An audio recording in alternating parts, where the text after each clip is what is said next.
جب فروٹ منڈی کو ہٹایا گیا، مجھے افسوس یہ ہے کہ آپ دیکھتے تو ہو لیکن جو آپ کو نظر آتا ہے اس کے پیچھے کی تاریخ نہیں دیکھتے آپ، کہ اس مقبرے کے اوپر کہنے کو تو یہ تاج محل ہے، لیکن یہ صرف دل خوش کرنے کی محبت کی نشانی نہیں ہے، یہاں پر کچھ جسم بھی، کچھ ارمان بھی رہا، وہ تمام نشانیاں جو آپ کو یاد دلاتی ہیں نئے رامپور کی، وہ کل کے برباد رامپور کی دراصل واقعی تاریخ ہے، اسے کیوں نہیں دیکھتے آپ؟ آج بھی وہ فروٹ منڈی خالی پڑی ہے، لیکن اسے خالی کرانے سے پہلے ہم نے ایک بہت شاندار منڈی پیدا کی، بہت شاندار اناج منڈی اور فروٹ منڈی۔ اناج کے کاروباری بہت کم گئے، لیکن فروٹ منڈی کے صاحب نے مجھ سے کہا، آئے میرے پاس، میں ڈاک بنگلے میں بیٹھا تھا، مجھ سے کہا اعظم بھائی غلطی مت کرنا اسے خالی کرانے کی۔ میں نے کہا میں تو نہیں کرا رہا ہوں، تو مجبوری ہے، راستہ رکھتا ہے، ابھی چند دن پہلے ختم ہو گیا، یہاں دوسری منڈی بن کے تیار ہے، یہاں رہ نہیں سکتی قانون۔ بولے خون کی ندیاں بہ جائیں گی، ارے میں بھی ڈر گیا،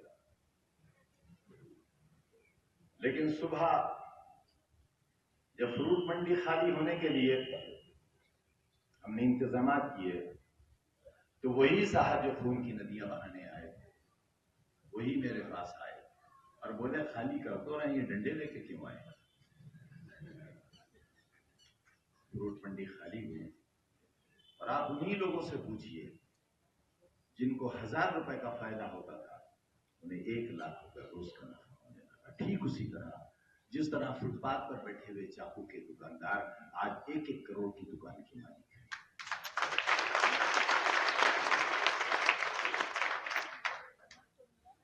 یوں ہی نہیں بن جاتی کوئی چیز، اس کے پیچھے یقیناً کوئی تاریخ ہوتی ہے۔ یہ دروازے جنہیں ہم نے بنوا دیا وہ بن گئے، یہ پہاڑی دروازہ آج بھی نہیں بن سکتا۔ نوابوں کی پہچان کے بہت حمایتی ہیں لوگ، کیوں نہیں بنا؟ وکاس کے نام پر ایک منظم دروازہ آج کی جگہ خالی پڑی ہے، ایک ہی دروازہ بنوا دیتے۔ مگر تمہاری شناخت بدلنی ہے، تمہاری پہچان بدلنی ہے۔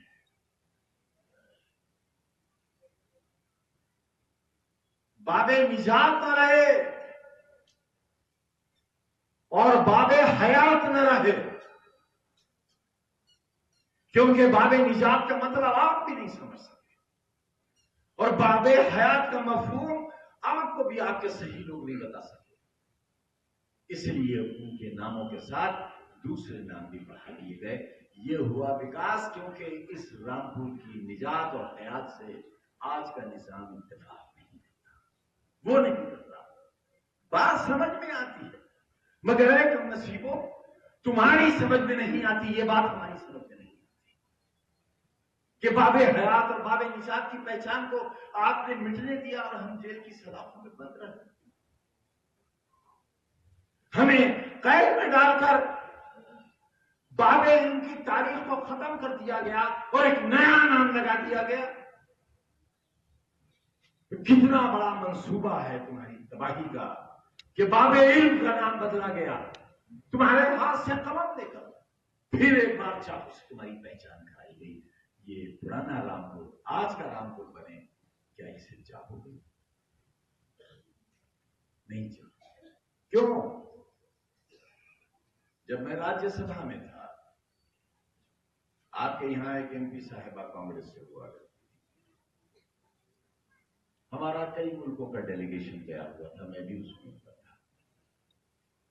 جب ہم لندن میں تھے اور لندن کی رانی کا محل دیکھ رہے تھے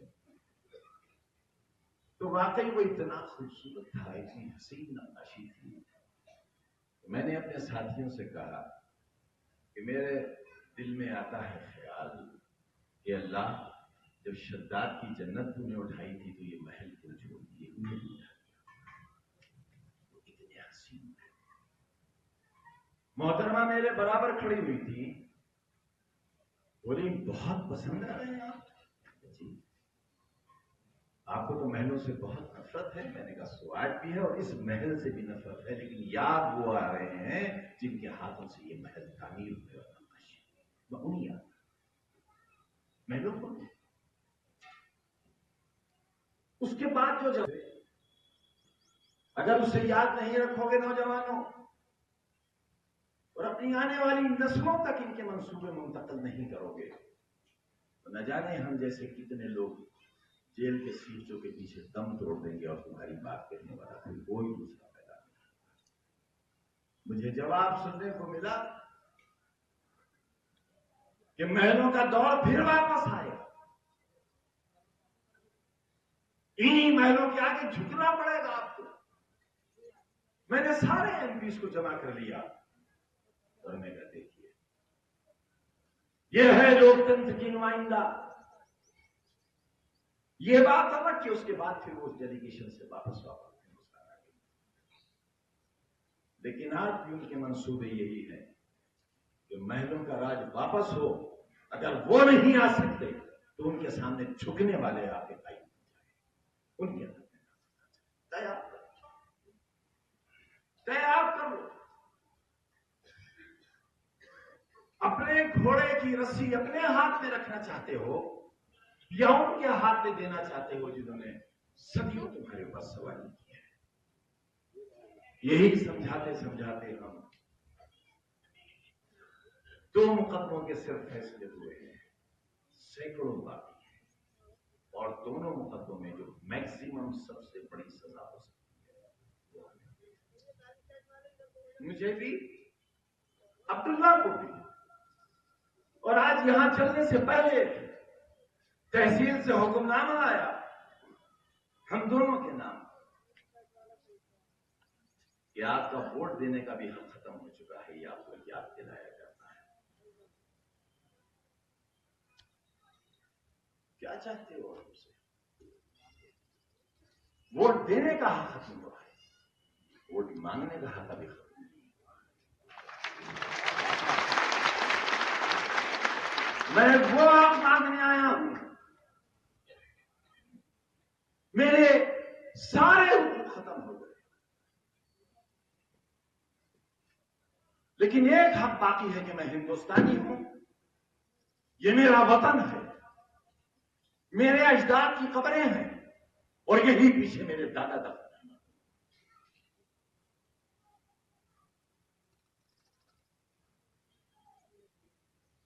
میرے اس حق کو کمزور مت پڑنے دینا۔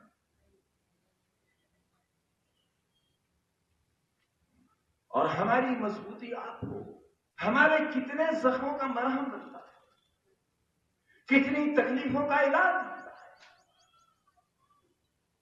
2 آپریشن ہارنیا کے ہوئے، آپ سوچو اپنے آپ سے کہ کتنے دن آپ کو بستر پر لیٹنا چاہیے تھا۔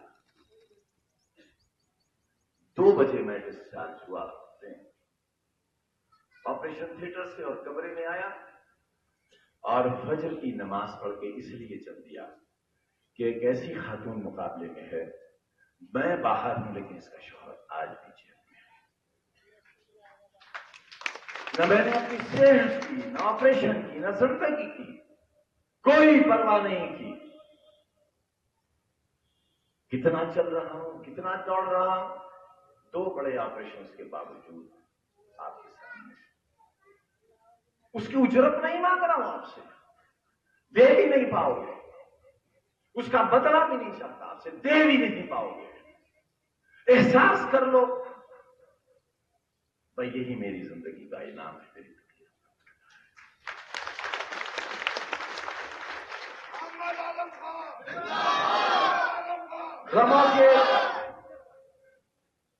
غموں کے بوجھ کا جتنا بڑا ٹوکرا ہم اپنے سر پر رکھ کر چلتے ہیں، اس میں سے اگر ایک غم بھی آپ کے سر پر آ جائے تو اٹھ نہیں سکو گے زمین سے۔ جتنے مقدمات ہیں ان سب میں عمر قید کی سزا ہے، پھر بھی کھڑے ہیں آپ کے سامنے۔ ہے کوئی ان میں یہ جو آج لعنت کے طور ڈالے ہوئے گلوں میں پھرتے ہیں اور سر جھکائے کھڑے ہیں محلوں کے آگے؟ پوچھو نا ان سے، جو اپنے سامنے کئی کئی تھانے مرغ و مسلم کی سجا کر تنہا بیٹھ کر کھاتے ہیں، پوچھو ان سے۔ مساجد کو ویران کرانے والوں سے، ملت کی آبرو کے لٹوانے والوں سے، ایمان کا سودا کرنے والوں سے، پوری قوم کو یتیم و یسیر کر دینے والوں سے کبھی تو سوال کرو۔ سارے سوالات بس ہم سے ہی ہیں۔ کیوں گرا نواب دروازہ؟ اس لیے نہیں گرا کہ میں نے گرانا چاہا، اس لیے کہ مخدوش ہو گیا تھا وہ کسی دن آپ پر ہو جاتا۔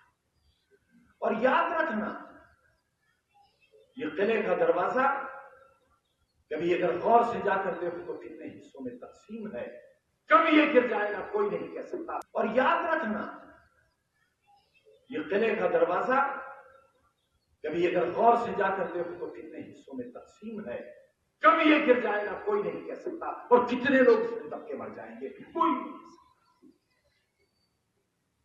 وہ دروازہ اس لیے نہیں تھا کہ وہ تو خلیشان تھا، اس کا نام حشمت بگلے کے نام سے نہیں تھا۔ تنہا جس کی بیل گاڑی چلا کرتی تھی اس زمین پر جس پر نواب کی چلتی تھی،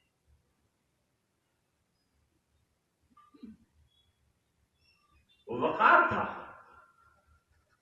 اس وقت کے فیوڈلزم کا، وہ فیوڈلزم جس نے پوری دنیا کو اپنے سورج کے نیچے چھپا رکھا، اس برطانوی حکومت کا جو پورب سے لے کر پچھم تک اور اتر سے لے کر دکن تک پھیلی ہوئی تھی، اس کی عظمت کی نشانی تھی، مگر وسعت کتنی تھی، اس کی بلندی تو بہت تھی۔ کھجور کا پیڑ بہت اونچا ہوتا ہے، ناریل کا پیڑ بہت اونچا ہوتا ہے، پھل ہوتے ہیں جند اور سایہ بالکل نہیں۔ ایسا ہی تھا، اس میں سے صرف ایک سواری نکل سکتی تھی اور وہ سواری تھی نواب، اور روز وہاں جان لگے۔ دیکھو نا، جسے تم شہباز دروازہ کہتے تھے، شہباز جہاں بیگم کے نام سے تھا، میں ان کے ماضی اور ان کی تاریخ پر نہیں گیا،